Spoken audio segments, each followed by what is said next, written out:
Qu'est-ce qu'une entreprise adaptée? On peut la qualifier d'entreprise inclusive car elle adapte le contexte et l'environnement de travail à la diversité des types de handicap de ses collaborateurs. Elle trouve son origine dans le principe de compensation. Mais compenser, ce n'est pas assister, c'est adapter, aménager, pondérer et agir pour établir l'équité d'accès à l'emploi. Elle permet à des salariés reconnus travailleurs handicapés de trouver un emploi, favoriser la mise en œuvre de son projet professionnel, valoriser et développer ses compétences en vue d'une évolution au sein de l'entreprise adaptée ou quand il le souhaite vers un autre employeur. Aujourd'hui, ce sont près de 800 entreprises qui se mobilisent pour apporter une réponse au défi social de l'emploi des personnes en situation de handicap. Depuis 2019, le nouveau cadre accroît l'optique inclusive du modèle et reconnaît l'expertise des entreprises adaptées pour renforcer l'autonomie et la responsabilité des collaborateurs dans leur parcours professionnel. Les entreprises sont-elles soutenues par l'État?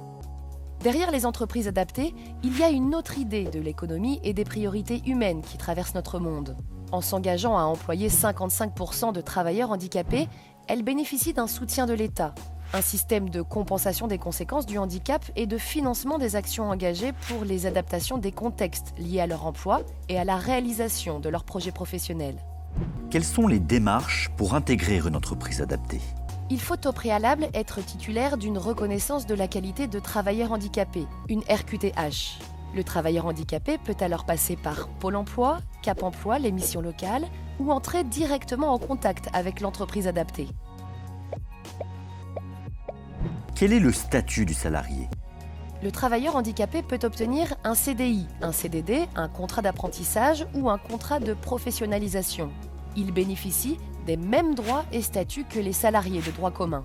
Et d'ici fin 2022, tout en développant la diversité des publics, l'objectif est de doubler le nombre de salariés en situation de handicap dans les entreprises adaptées et de partager leur culture et leur modèle inclusif à l'ensemble des employeurs. C'est ça, le cap vers l'entreprise inclusive.